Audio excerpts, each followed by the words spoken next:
ஆர்வ கோளாறுல ஒரிஜினல் பேர் வச்சுக்காம யாராவது கேட்டால் கொஞ்சம் வேறு மாதிரி பேர் இருக்கணும்னு சொல்லி பேர் என்னன்னு யாராவது கேட்டாங்கன்னா சான்ஸ் தேடிட்டு இருக்கும்போது கோவை ராஜா அப்படின்னு சொல்லி கார்டை தூக்கி விட்டு சொல்லிட்டு இருந்தேன். ரொம்ப நாள் அப்படி சொல்லிக்கிட்டு இருந்தேன். அப்புறம் 16 வயது டைமில் தான் வந்து டைட்டில் கார்டு போடும்போது அவர் பாலகுரு சார், ஐயோ ராஜன் என்ன இது எம்சிஆர் அப்படின்னு அப்போ தான் யோசிச்சுட்டு சொன்னேன், இல்லை எங்கள் அம்மா எனக்கு வச்ச பேர் பாக்யராஜ். அந்த பாக்கியத்தை நான் வந்து இழக்க விரும்பலை. நானாக வந்து ராஜன் ரஜினி ராஜன் சொல்லிக்கிட்டேன். அதனால் அந்த பாக்யராஜுங்கிறதே போடுங்க அப்படின்னு சொல்லி சொன்னேன். அப்புறம் தான் கே பாக்யராஜ்னு போட்டார். எங்கள் டைரக்டருக்கு ஒன்றும் ஷாக் ஆகிட்டார். ஐயோ ஏன் என் புதுசாக இருந்த கே பாக்யராஜ்னு வந்து இருந்திருக்கு, இல்லைங்க நம்ம ராஜன் தான் அப்படின்னு சொன்னதுக்கப்புறம் தான் அப்படியே ஐயா உன் பேர் அதுதானா அப்படின்னாங்க. இங்கே 16 வயதில் படுத்தப்போ தான் ரஜினி அவருக்கு தமிழ் அப்போ கொஞ்சம் தமிழ் கேட்டு கேட்டு தான் மனப்பாடம் பண்ணோம். கொஞ்சம் பேசுகிறதெல்லாம் படிக்க வராது. அதனால் அவருக்கு டைலாக் சொல்லி கொடுத்துருது. ஒரு தடவை சொல்லுங்கள், ஒரு தடவை சொல்லுங்கள், ப்ளீஸ் ப்ளீஸ் இன்னொரு தடவை சொல்லுங்கள். ஸோ ஒரு 8 தடவை 10 தடவை சொல்லுவார். நான் 8 தடவை 10 தடவை சொன்னதுக்கப்புறம் அவர் ஒரு 15 தடவை சாப்பிட்டு கூப்பிடுற வரைக்கும் அந்த மரத்துக்கடியில் அங்கே இங்கே எல்லாம் சொல்லி பாட்டுட்டார். அதுக்கப்புறமா அன்புள்ள ரஜினிகாந்த் படத்தப்போ பார்த்தாலும் அதே ரஜினிகாந்த் அவர்கள் நான் சிவப்பணத்தில் பார்க்கும்போது அதே மாதிரி தான் அந்த முதல் படத்துக்கு என்ன எவ்வளோ அக்கறை எடுத்துக்கிட்டு எவ்வளோ சிரத்தையோடு வந்து வேலை பார்த்தாரோ அதே அளவுக்கு வந்து கடைசி வரைக்கும் இன்றைக்கி 2.5 படங்கள் வரைக்கும் அவர் வந்து இது பண்ணிட்டுருக்காரு. மரியாதைக்குரிய அனைத்து பத்திரிகையாளர் நண்பர்கள் மற்றும் ஊடக நண்பர்கள் எல்லாத்துக்கும் என்னுடைய பணிவான வணக்கம் தெரிவிச்சுக்கிறேன். இனிய புத்தாண்டு நல்வாழ்த்துக்களையும் தெரிவிச்சுக்கிறேன். என்னை பொறுத்த வரைக்கும் ஒரு 15-20 வருஷம் தான் ஆன மாதிரி ஒரு ஃபீலிங் மனசுக்குள்ளே. ஆனால் 50 வருஷம் ஆகிப்போச்சு அப்படிங்கிறத வந்து நினச்சி பார்க்கவே முடியல. ஸோ இந்த வளர்ச்சிக்கு காரணமாக இருந்தது எல்லாம் ஆரம்ப காலத்துலேருந்து எனக்கு வந்து இதுக்கு ஊக்கம் கொடுத்து இந்த ஊர்லேருந்து நண்பர்கள் ஊக்கம் கொடுத்தாங்க. நிறைய பேர் வீட்டில் எங்கள் அம்மா வந்து என்ன நம்பினாங்க, நான் வந்துடுவேன் சினிமாவில் அப்படின்னு சொல்லிட்டு. ஸோ அதுக்கப்புறம் இங்கே சென்னை வந்ததுக்கப்புறம் எனக்கு ரொம்ப நாள் போராட்டத்துக்கு அப்புறம் எங்கள் டைரக்டர்கிட்ட எனக்கு ஃபஸ்ட்டு படம் வந்து 16 வயதில் அதில் வேலை பார்க்குறதுக்கான ஒரு வாய்ப்பு கிடைச்சிது. நேற்று கமல் சாரை மீட் பண்ணி பேசிட்டு இருக்கும்போது கூட சொன்னார், அந்த படம் ரிலீஸ் ஆகி ஒரு 1.5 வருஷம் 2 வருஷத்துக்குள்ளே எல்லாருமே வந்து அப்படி ஒரு மாற்றம். அதில் வேலை பார்த்தவங்க அத்தனை பேருமே வந்து அந்த மாதிரி ஒரு பெரிய ஒரு சூழலுக்கு வந்தாங்க. இது வேறு எந்த படத்தில் அப்படி அத்தனை பேர்த்துக்கு அப்படி ஒரு வாய்ப்பு, அப்படி ஒரு உயர்வு கிடைச்சிருக்குன்னு சொல்ல முடியல அப்படின்னு சொல்லிட்டு இருந்தார். ஸோ அப்படி 16 வயதில் அதுதான் முதல் படமாக என் டைட்டில் வந்தது. அது வரைக்கும் நான் வந்து இந்த சான்ஸ் தேடும்போது கொஞ்சம் ஒரு ஆர்வ கோளாறுல ஒரிஜினல் பேர் வச்சுக்காம யாராவது கேட்டால் கொஞ்சம் வேறு மாதிரி பேர் இருக்கணும்னு சொல்லி பேர் என்னன்னு யாராவது கேட்டாங்கன்னா சான்ஸ் தேடிட்டு இருக்கும்போது கோவை ராஜா அப்படின்னு சொல்லி கார்டை தூக்கி விட்டு சொல்லிட்டு இருந்தேன். ரொம்ப நாள் அப்படி சொல்லிக்கிட்டு இருந்தேன். அப்புறம் 16 வயது டைமில் தான் வந்து டைட்டில் கார்டு போடும்போது அவர் பாலகுரு சார், ஐயோ ராஜன் என்ன இது எம்சிஆர் அப்படின்னு அப்போ தான் யோசிச்சுட்டு சொன்னேன், இல்லை எங்கள் அம்மா எனக்கு வச்ச பேர் பாக்யராஜ். அந்த பாக்கியத்தை நான் வந்து இழக்க விரும்பலை. நானாக வந்து ராஜன் ரஜினி ராஜன் சொல்லிக்கிட்டேன். அதனால் அந்த பாக்யராஜுங்கிறதே போடுங்க அப்படின்னு சொல்லி சொன்னேன். அப்புறம் தான் கே பாக்யராஜ்னு போட்டார். எங்கள் டைரக்டருக்கு ஒன்றும் ஷாக் ஆகிட்டார். ஐயோ ஏன் என் புதுசாக இருந்த கே பாக்யராஜ்னு வந்து இருந்திருக்கு, இல்லைங்க நம்ம ராஜன் தான் அப்படின்னு சொன்னதுக்கப்புறம் தான் அப்படியே ஐயா உன் பேர் அதுதானா அப்படின்னாங்க. ஸோ அந்த அம்மா வச்சு அந்த பாக்கியத்தை இழந்துடக்கூடாதுன்னு அந்த பேர் கொடுத்தேன். அதுக்கப்புறமா வந்து அந்த பேர் வந்து இன்றைக்கி வரைக்கும் எனக்கு மரியாதை வந்து உங்களால் பத்திரிக்கை நண்பர்கள் நீங்கள் எல்லோரும் வந்து நான் அசிஸ்டன்ட் டைரக்டராக இருக்கும்போது என்ன அடையாளம் தெரிஞ்சுக்கிட்டு அப்போவே என்னை எல்லாருமே நிறையா என்னை பற்றி சின்ன சின்ன செய்திகள் அது இதெல்லாம் போட்டு எங்கள் டைரக்டர் எப்படி பிரபலம் ஆகிட்டு இருந்தாரோ அப்போவே கூடவே அவர் கூட அசிஸ்டண்ட் ஒரு பையன் இருக்கான் பாக்யராஜன். அந்த பையன் கொஞ்சம் சீக்கிரமாக நல்லா வருவான் அப்படிங்கிற மாதிரி எல்லோரும் கவனிக்கிற அளவுக்கு இருந்தது.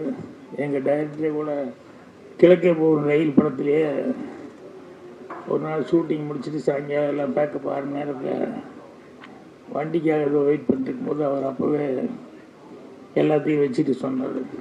எனக்கு அப்புறம் என் பேர் எடுத்து கொடுக்குற அளவுக்கு எனக்கு ஒரு மரியாதை கொடுக்குற அளவுக்கு வர்றது வந்து ராஜன் தான் வரப்போகிறான் அப்படின்னு. ஏன்னா அவர் கடைசி வரைக்கும் ராஜன் ராஜன்னே தான் கூப்பிட்டுருந்தார்.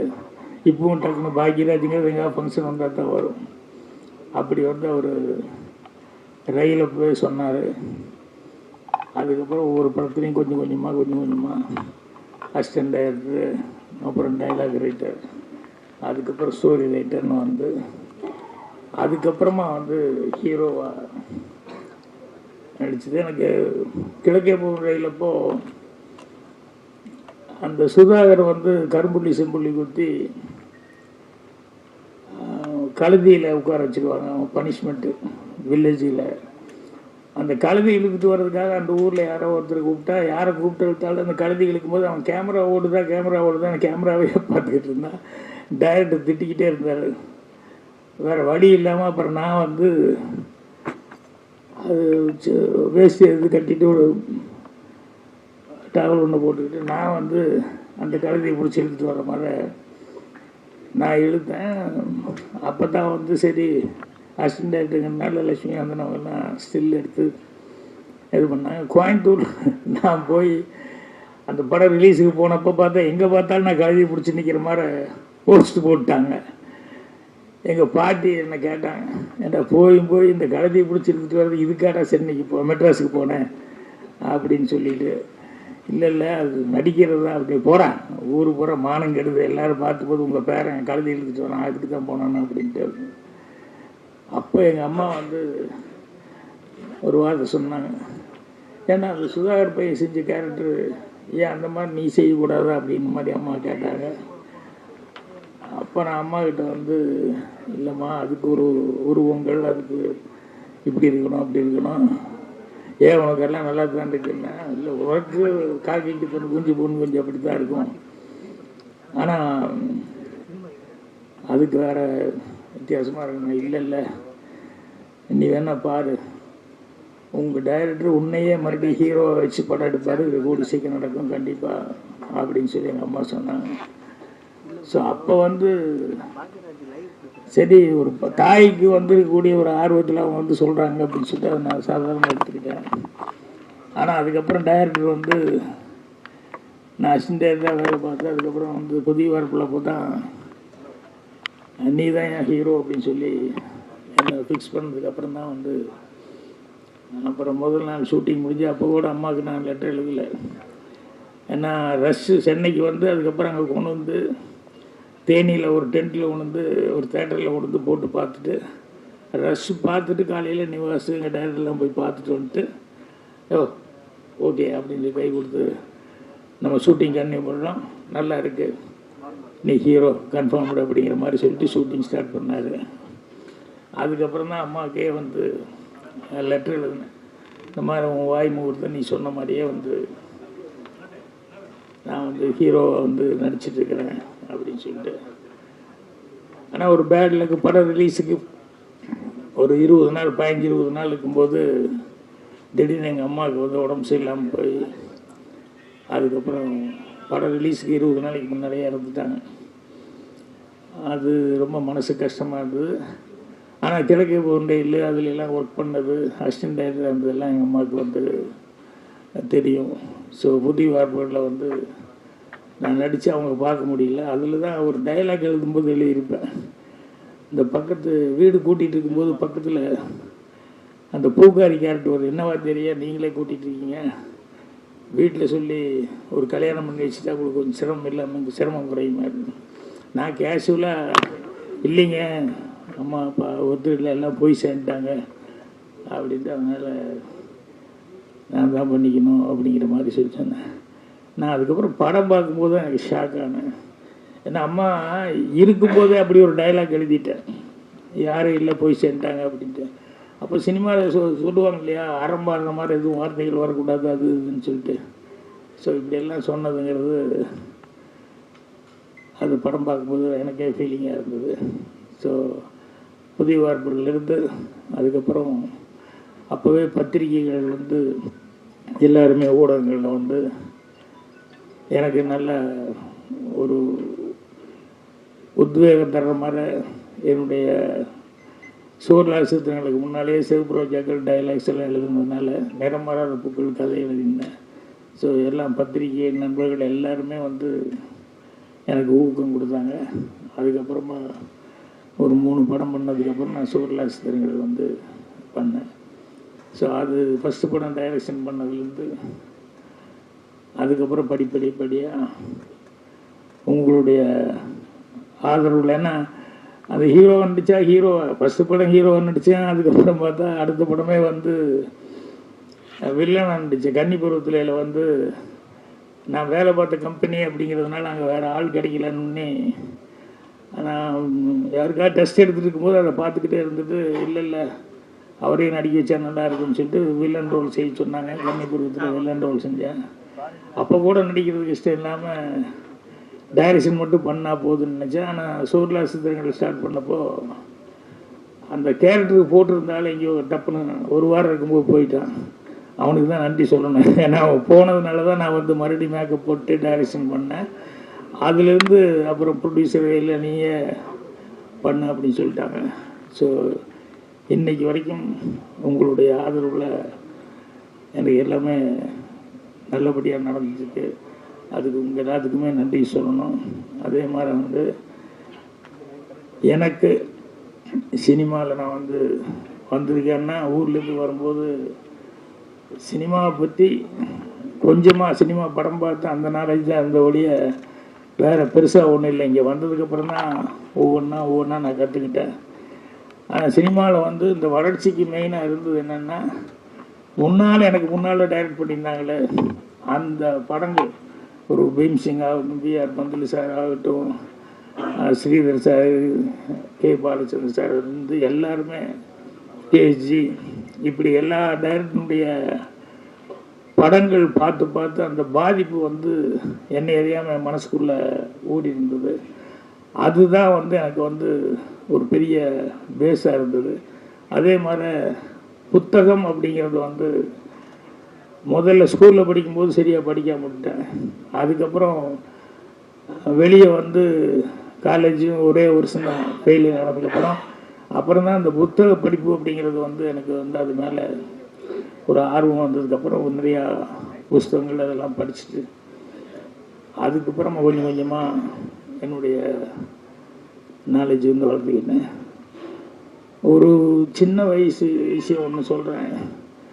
என்னென்னா, எங்கள் அம்மா எப்போவுமே ஸ்கூலுக்கு 1ஆம் கிளாஸ் அந்த வெள்ளாங்கோயிலில் படிக்கும்போது ஸ்கூலுக்கு போயிட்டு மத்தியானம் வரும்போது எங்கள் அம்மா வீட்டில் இருந்தாங்கன்னா ஒரு பெட்டியை திறந்து எனக்கு இந்த தேன் மிட்டாய் வாங்கிறதுக்காக இந்த ஓட்டை போட்ட ஒரு காலன்னா, அந்த காலத்தில் அந்த ஓட்டை போட்ட காலனா கொடுப்பாங்க. நான் போய் எங்கள் பக்கத்தில் போகிற ஒரு சின்ன கோனார் கடை இருந்து அந்த கோனார் கடையில் அதை கொடுத்துட்டு அந்த தேன் மிட்டாய் வாங்கிட்டு போவேன். ஒரு நாள் வந்தப்போ எங்கள் அம்மா வீட்டில் இல்லை. அது என்னடா அம்மா இல்லைன்னொன்னே தேன் மிட்டாய் வாங்கிறதுக்கு என்ன பண்ணுறது இல்லை, பெட்டியில் தானே இந்த பெட்டியில் தானே எடுப்பாங்கன்னு சொல்லிட்டு நான் பெட்டி திறந்து அதுக்கப்புறம் காசு கொண்டு போய் அந்த கடையில் கொண்டு கொடுத்தேன். அவர் கோனரை பார்த்துட்டு என்ன பண்ணு அப்படின்னாரு. தேன் மிட்டாய் அப்படின்னு வாங்கி சாப்பிட்டு சாயங்காலம் ஸ்கூல்லேருந்து வரும்போது பார்த்தா வீட்டில் அந்த முத்தமாக நெல்லெல்லாம் காய போடுற இடம் அந்த மாதிரி எங்கள் அம்மா உட்காந்துட்டு ஒரு சுற்றி ஒரு 7-8 பேர் இருக்காங்க. அந்த கோனார் நின்றுருந்தார். அப்போ எங்கள் அம்மா போனோடனே எல்லோரும் என்னை பார்த்துட்டே சிரித்தாங்க. எனக்கு ஒன்றும் புரியல. அப்புறம் போனோடனே அவர் அம்மா என்னடா பண்ண மத்தியானம் அப்படின்னு. அப்புறம் இல்லை நீ இல்லை. அப்புறம் நான் காசு எடுத்து பெட்டிலேருந்து காசு எடுத்துட்டு நானே கொண்டு போய் கொடுத்து தேன் மிட்டாய் வாங்கிட்டேன் அப்படின்ட்டு. இதுரா காசு இதுரா காசு அப்படின்னு சொல்லிட்டு எங்கள் அம்மா காமிச்சாங்க. அது என்னென்னா மோதிரம். எனக்கு என்ன ஒரு ரவுண்டாக இருந்தது அப்படின்னு சொன்னோன்னே நான் எடுத்து கொண்டு போய் தங்க மோதிரம் அதை கொண்டு போய் கோனார் கடையில் கொண்டு போய் கொடுத்து தேன் மிட்டாய் கொடுங்க. அப்போ எங்கள் அம்மா சிரிச்சுக்கிட்டே சொல்லிச்சு, இது மோதிரம்டா, இது காசு இல்லை அப்படின்ட்டு. இது தங்கத்தில் இது பண்ணது. கோனார் எவ்வளோ தங்கமான மனிதனாக இருந்தால் பையன் சின்ன பையன் யாருக்கும் தெரியாது, நீ கொண்டு போய் கொடுத்து அவர் பாட்டை வாங்கி போட்டு பேசாமல் போயிருக்கலாம். அவர் எங்கள் மதியானம் வீட்டில் இல்லையான்னு எங்கள் அம்மா என்கிட்ட வந்து கேட்டுட்டு அப்புறம் குழந்தை இப்படி தெரியாமல் கொண்டு கொடுத்தது, அந்த மோதிரம் கொண்டு கொடுத்து மிட்டாய் கேட்டதுன்னு சொல்லி எவ்வளோ தங்கமான மனிதன் அப்படின்னு இப்போ எல்லாருமே சுற்றி இருந்தவங்க எல்லாருமே பார்க்கும்போது இது எனக்கு என்னென்னா ஒரு நேர்மையாக இருக்கணும் அப்படிங்கிறது பாருங்கள். அவ்வளவு ஆழமாக அவ்வளோ சின்ன வயசில் எனக்கு ஆழமாக பதிஞ்சுது. அதுலேருந்து எங்கேயும் விலகக்கூடாது அப்படின்னு சொல்லிட்டு. ஸோ அதே மாதிரி இன்றைக்கி காலையில் எனக்கு நான் படத்தில் வச்சுருப்பேன் சண்முகமணின்னு பேர் வச்சுருப்பேன். அந்த பையன் கூட நந்தகோபால் கூட சண்முகமணி நடிச்சிருப்பான். அவர் என்னுடைய ஒரிஜினல் சண்முகமணி மாஸ்டர், அமெரிக்காவில் இருக்கார். காலையில் 6:30 மணிக்கு ஃபோன் பண்ணி பாக்யராஜ் பிறந்தநாள் வாழ்த்துக்கள் அப்படின்னு சொல்லிட்டு அவர் எனக்கு அவங்க வீட்டில் இருக்கவங்க எல்லாருமே பேசி எனக்கு வாழ்த்து சொன்னாங்க. என்னென்னா எனக்கு ரொம்ப மனசுக்கு நிறைவு என்ன அப்படின்னா, நான் படித்த வாத்தியார்கள் அவங்ககிட்டெல்லாம் இன்றைக்கி வரைக்கும் படிப்பு சரியாக படிக்கலைன்னா கூட அந்த வாத்தியார்கிட்ட பழகிறதுல அவங்ககிட்ட பேசுகிறதுல அதுலாம் ஒரு நல்ல இது வச்சுருந்தேன். இதெல்லாம் எனக்கு மனசுக்கு நிறைவான இது. அதே மாதிரி இங்கே சினிமாவுக்கு வந்ததுக்கப்புறம் வர்றதுக்கு முன்னாலேருந்து புரட்சி தலைவர் எம்ஜிஆர் அவர்கள் அவரை பற்றி அவர் எப்படி அடுத்தவங்களுக்கு ஹெல்ப் பண்ணுறது, எந்த அளவுக்கு அவருக்கு கஷ்டம்னு சொன்னோம்னா எந்த அளவுக்கு ஹெல்ப் பண்ணுவார் அப்படிங்கிற அவருடைய குணாதிசயங்கள் இதெல்லாம் எனக்கு மனசில் பதிஞ்சுது. அதே மாதிரி சிவாஜி சாரை பற்றி சொல்லுவாங்க. ஆனால் நேரடியாகவே அனுபவிச்சது என்ன அப்படின்னா, யார் எந்த வயசு சின்ன பையனாக இருந்தால் கூட அவர் போய் சர்வீஸுக்கு டைரக்டர்னு சொல்லி ஒத்துக்கிட்டா டைரக்டர் சொல்லுங்கள் என்ன வேணும் என்ன அப்படின்னு சொல்லி கேட்குறது. அது மட்டும் இல்லை, 7 மணின்னா ஒரு 6:55 ஷூட்டிங் வர்றது. இதெல்லாம் இவங்ககிட்ட பார்க்கும்போது எத்தனை வருஷம் அவங்க நடிச்சிட்டு இருக்காங்க. அவ்வளோ வருஷம் ஆனாலும் அதுதான் அவங்களுடைய ஃபஸ்ட்டு படம்ன்ற மாதிரியே அவங்க டைரக்டர் கொடுக்குற மரியாதை, அந்த டைமுக்கு வர்றது அப்படின்னு. ஸோ இதெல்லாமே எனக்கு ரொம்ப மனசில் இருந்தது. இப்போ இவங்கெல்லாம் சீனியர்ஸ் தான். அதே மாதிரி கமல், ரஜினி இவங்கெல்லாம் அந்த படத்தில் ஆக்ட் பண்ணும்போது கமல் அவர்களுடைய பர்ஃபார்மன்ஸு சின்ன வயசுலேருந்து, அதாவது அங்கே ஊரில் இருக்கும்போதே அவ்வளோ தொடங்கதே அந்த படங்கள்லேருந்தெல்லாம் பார்த்துட்டு அதில் ரொம்ப ஒரு அட்ராக்ட் ஆனேன். அதுக்கப்புறமா இங்கே 16 வயதில் படத்தப்போ தான் ரஜினி அவருக்கு தமிழ் அப்போ கொஞ்சம் தமிழ் கேட்டு தான் மனப்பாடம் பண்ணோம். கொஞ்சம் பேசுகிறதெல்லாம் படிக்க வராது. அதனால் அவருக்கு டைலாக் சொல்லி கொடுத்துருது. ஒரு தடவை சொல்லுங்கள் ப்ளீஸ் இன்னொரு தடவை சொல்லுங்கள். ஸோ ஒரு 8 தடவை 10 தடவை சொல்லுவார். நான் 8 தடவை 10 தடவை சொன்னதுக்கப்புறம் அவர் ஒரு 15 தடவை சாப்பிட்டு கூப்பிடுற வரைக்கும் அந்த மரத்துக்கடியில் அங்கே இங்கே எல்லாம் சொல்லி பாட்டுட்டார். அதுக்கப்புறமா அன்புள்ள ரஜினிகாந்த் படத்தப்போ பார்த்தாலும் அதே ரஜினிகாந்த் அவர்கள் நான் சிவப்பணத்தில் பார்க்கும்போது அதே மாதிரி தான் அந்த முதல் படத்துக்கு என்ன எவ்வளோ அக்கறை எடுத்துக்கிட்டு எவ்வளோ சிரத்தையோடு வேலை பார்த்தாரோ அதே அளவுக்கு கடைசி வரைக்கும் இன்றைக்கி 2.5 படங்கள் வரைக்கும் அவர் இது பண்ணிட்டுருக்காரு. இப்படி எனக்கு முன்னாடி சினிமாவில் இருந்தவங்க எல்லாருமே எனக்கு ஒரு நல்ல வழிகாட்டிகளாக இருந்தாங்க. அதை வச்சுக்கிட்டு தான் நான் என்னுடைய உயர்வுக்கு அதெல்லாம் காரணமாக இருந்தது. மெயினாக பத்திரிகை நண்பர்கள் படம் போட்டு ப்ரிவியூ, நான் ப்ரிவியூவில் கூட யாருக்கிட்டையும் ஒன்றும் முடிஞ்சதுக்கப்புறம் அப்போல்லாம் ஒரு இது மாதிரி வைப்பாங்க, சும்மா கெட் டுகெதர் மாதிரி. பட் அங்கே நான் படத்தை பற்றி எதுவுமே பேச மாட்டேன். என்னென்னா அவங்களா பார்த்துட்டு அவங்களா எழுதுறது அதுதான் கரெக்டாக இருக்கும் மொழியை நம்ம வேறு மாதிரி படத்தை பற்றி எதுவும் பேசக்கூடாது அப்படிங்கிற மாதிரி. அதே மாதிரி வந்து படத்தை பார்த்துக்கிட்டு கரெக்டான ஒரு விமர்சனங்களை வந்து என்னுடைய ஒவ்வொரு படத்துக்கும் அது கிடச்சிக்கிட்டே இருந்தது. அது வந்து ஜனங்கள்கிட்டையும் நான் போய் சேர்றதுக்கு நல்ல ரீச் கொடுக்கறது காரணமாக இருந்தது. அதே மாதிரி எல்லா பத்திரிகை நண்பர்கள்கிட்டையும் எனக்கு ஒரு நல்ல ஒரு நட்பு தொடர்ந்தது. ஸோ இன்றைக்கி 50 வருஷம் ஆகிப்போச்சு அப்படிங்கிறது வந்து எனக்கே நினச்சி பார்த்தா மலை பார்த்தா இருக்குது 50 வருஷமா அப்படின்னு சொல்லிட்டு. ஸோ இன்னும் நடிகர் வந்து பண்ணிட்டுருக்கிறேன். அதோடு இப்போ அடுத்தது வந்து இந்த வருஷத்தில் வந்து வெப் சீரிஸும் படமும் டைரக்ட் பண்ணுறதுக்கான ஒரு பேச்சுவார்த்தை நடந்துட்டுருக்கு. ஸோ கண்டிப்பாக இந்த வருஷத்துலேருந்து மீண்டும் வந்து ஒரு புது உத்வேகத்தோட படங்கள் செய்யலாம் அப்படிங்கிற ஒரு இதில் இருக்கிறேன்.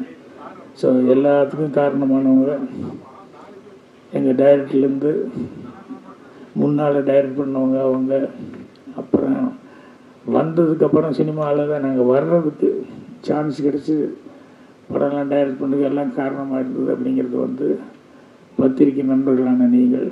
ஸோ உங்களுடைய இது எங்கள் டைரக்டருக்கு எப்படி ஃபஸ்ட்டு படத்தில் 16 வயது கொடுக்கும்போது எல்லாத்தினுடைய விமர்சனங்கள் எந்த அளவுக்கு இருந்தது அப்படின்னு சொல்லிட்டு. ஏன்னா அப்போல்லாம் வந்து இந்த விமர்சனம் வந்து ஜனங்க நிறைய வந்து விமர்சனம் பார்த்துக்கிட்டு தான் படம் பார்க்கணுன்ற மாதிரி நிறையா எதில் என்ன விமர்சனம் வருது அப்படின்னு சொல்லிட்டு அப்படி இது பண்ணிட்டுருப்பாங்க. ஸோ அதனால உங்களுடைய பணி அப்படிங்கிறது வந்து ரொம்ப ஒரு சிறப்பான பணி. அதனால் உங்கள் எல்லாத்துக்குமே இன்றைக்கி என்னுடைய மனமார்ந்த நன்றியை தெரிவிச்சுக்கிறேன். இந்த வருஷத்துலேருந்து நீங்கள் நான் சொன்ன மாதிரி டைரக்ஷன் அப்படின்னு சொல்லிட்டு மீண்டும் வந்து ஸ்டார்ட் பண்ணலான் இருக்கேன். ஸோ இவ்வளோ நாள் இவ்வளோ தூரம் இது பண்ணதுக்கு என்னுடைய மனமார்ந்த நன்றியை நான் தெரிவிச்சுக்கிறேன்.